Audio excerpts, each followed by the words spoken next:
नमस्कार, आप देख रहे हैं दैनिक साथी हरियाणा। साथियों, भाजपा महासदस्यता अभियान पूरे देश के साथ हरियाणा में भी जोरों पर है। इसी कड़ी में भाजपा के वरिष्ठ नेता पूर्व कैबिनेट मंत्री डॉक्टर बनवारी लाल भी बावल विधानसभा के अलग अलग गांव में जाकर अनुसूचित जाति समाज को पार्टी से जोड़ने के लिए लगातार जुटे हुए हैं। दुलेड़ा कला से लेकर बावल व रविवार को गांव हरचंदपुर पहुंचे। यहां पर लोगों को पार्टी की सदस्यता दिलाने के साथ ही प्रधानमंत्री नरेंद्र मोदी व मुख्यमंत्री नायब सैनी के नेतृत्व में देश व हरियाणा किस तरह से विकसित होने की दिशा में आगे बढ़ रहे हैं, यह भी समझाया। नेता प्रतिपक्ष चुनने में हो रही देरी व हुड्डा द्वारा चुनाव में धांधली के आरोप के सवाल पर पूर्व कैबिनेट मंत्री डॉक्टर बनवारी लाल ने कांग्रेस को आईना दिखाते हुए कहा कि प्रदेश की जनता कांग्रेस को नकार चुकी है। हरियाणा की खाली हुई एक राज्यसभा सीट पर डॉक्टर बनवारी लाल के नाम की चर्चा के सवाल का भी उन्होंने जवाब दिया। बता दें कि हरियाणा में 5 राज्यसभा सीट हैं। कृष्णपाल पवार द्वारा राज्यसभा सीट से इस्तीफा देने के बाद इस खाली सीट पर दोबारा किसी ऐसे चेहरे को राज्यसभा भेजने की चर्चाएं चल रही है। ऐसे में डॉक्टर बनवारी लाल को पार्टी के प्रति समर्पण के अलावा केंद्रीय मंत्री मनोहर लाल खट्टर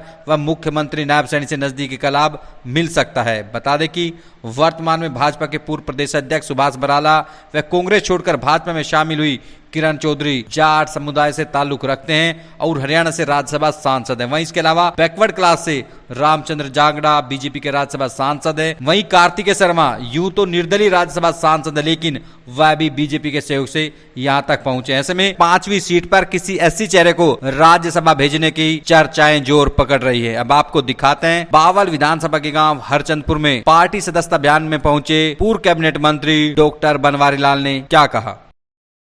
देखो, पूरे देश के अंदर भारतीय जनता पार्टी का सदस्यता अभियान चला हुआ है और 8, 9, 10, 3 जो तारीख थी, इनके अंदर सघन जो प्रोग्राम चला हुआ था और उसके तहत हर गांव में हर बूथ पर जाकर के कार्यकर्ताओं को भारतीय जनता पार्टी की सदस्यता लोगों को ग्रहण करवानी थी। तो उसी सिलसिले में आज हम गांव हरचंदपुर की हरिजन बस्ती के अंदर हम आए हैं और इस दलित बस्ती के अंदर जिस तरह से भारतीय जनता पार्टी की तीसरी बार बहुमत की सरकार बनी है और उस बहुमत की सरकार में सभी की हिस्सेदारी है, तो सबसे पहले तो हमने इन सब का धन्यवाद किया है कि आप लोगों के सहयोग से, आप लोगों के वोट से भारतीय जनता पार्टी की तीसरी बार सरकार बनी है। और भारतीय जनता पार्टी विश्व की सबसे बड़ी पार्टी है और वो सबसे बड़ी पार्टी क्यों है, क्योंकि पिछले 10 साल के अंदर जिस तरह से देश के अंदर और प्रदेश के अंदर भारतीय जनता पार्टी की सरकार काम कर रही है और उन्होंने सबका साथ और सबका विकास और सबका विश्वास और अंत्योदय के सिद्धांत पर जिस तरह से काम किया है कि समाज के अंदर गरीब से गरीब आदमी को भी हमारी जितनी भी जन कल्याणकारी योजनाएं हैं उनका लाभ पहुंचे। और बहुत सी जो सरकार की नीतियां हैं, प्रदेश सरकार की नीतियां हैं, जिस तरह से बिना पर्ची बिना खर्ची योग्यता के आधार पर नौकरी देना, सभी सर्विसेज को ऑनलाइन करना ताकि लोगों को अब दफ्तरों के चक्कर ना काटने पड़े, और जो डेवलपमेंट बिना इलाकावाद, बिना कोई भाई भतीजावाद और बिना भ्रष्टाचार के जो 10 साल के अंदर पूरे प्रदेश के अंदर विकास हुआ है और ख़ासकर दक्षिणी हरियाणा में जिस तरह से डेवलपमेंट हुआ है वो भारतीय जनता पार्टी की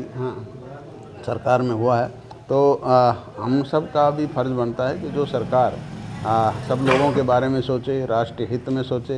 देश के प्रधानमंत्री नरेंद्र भाई मोदी जी ने जिस तरह से पिछले 10 साल के अंदर पूरे विश्व में भारत का नाम रोशन किया है और जिस तरह से हर क्षेत्र में उन्होंने अपना योगदान दिया है, तो हम सब का भी फर्ज बनता है कि जो देश के प्रधानमंत्री नरेंद्र भाई मोदी जी की जो सोच है कि 2047 तक भारत को एक विकसित भारत बनाएं, दोबारा से विश्व गुरु बनाएं और दोबारा से ये सोने की चिड़िया बने, इस दिशा में हमारा जो देश का नेतृत्व काम कर रहा है, तो हम सब को भी उसमें सहयोग देना चाहिए।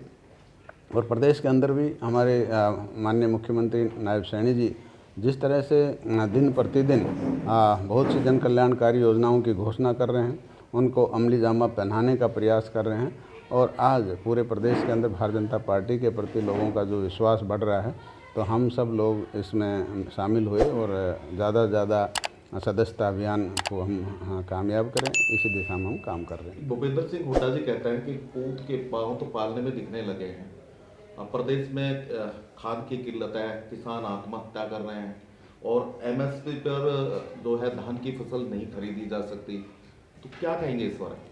देखो ऐसा है, विपक्ष का काम है लांछन लगाना, उनको उनकी बुराई करना, लेकिन जिस तरह से पूरे प्रदेश के अंदर, जिस तरह से हरियाणा के अंदर सारी की सारी फसलें एमएसपी पर खरीदने का काम हमारी सरकार ने किया है, और खाद की कोई दिक्कत कभी बार क्या होता है कि रैक वगैरह नहीं आता तो उसमें डिले हो सकता है, लेकिन ऐसा कोई कमी नहीं है। लोगों को कोई असुविधा, किसानों को कोई असुविधा नहीं होगी, इस तरह का प्रयास सरकार कर रही है।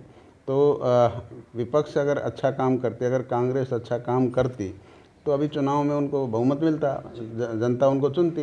लेकिन जनता सब जानती है कि झूठ बोल करके जैसे लोकसभा के अंदर इन्होंने 5 सीटें हासिल कर ली, लेकिन उसका जवाब उन्होंने तुरंत 2 महीने 3 महीने बाद ही जनता ने दिया कि झूठ से काम नहीं चलेगा, काम करने से ही काम चलेगा। तो जनता ने, जो भारतीय जनता पार्टी की 10 साल की सरकार ने लोगों के काम किए हैं, लोगों का जो जन कल्याणकारी योजनाएं बनाई हैं, उन पर मोहर लगाई है। एक अभी तक कांग्रेस प्रतिपक्ष का नेता भी जो है घोषित नहीं कर पाई, सत्र सामने है, तो क्या लगता है किस तरह पहली बार हो रहा है इस तरह का?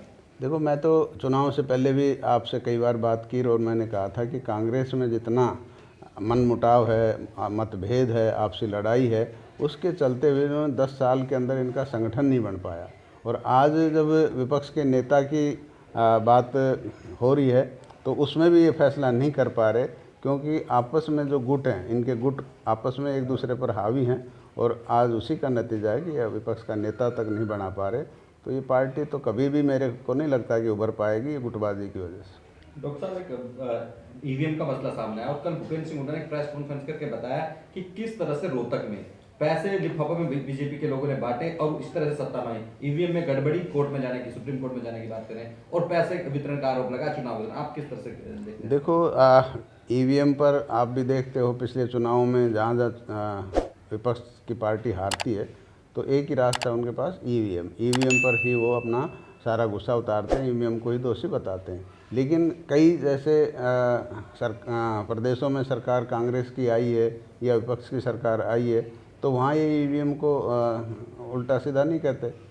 अगर इनके पक्ष में वोट आ जाए, इनके पक्ष में सरकार आ जाए तो ये ठीक है ईवीएम, अगर इनके पक्ष में नहीं आई तो ईवीएम खराब है। तो ये तो एक अपना पल्ला झाड़ने वाली बात है, किसी के सिर पर ठीकरा फोड़ने वाली बात है, अपनी कमियों को छुपाने की बात है।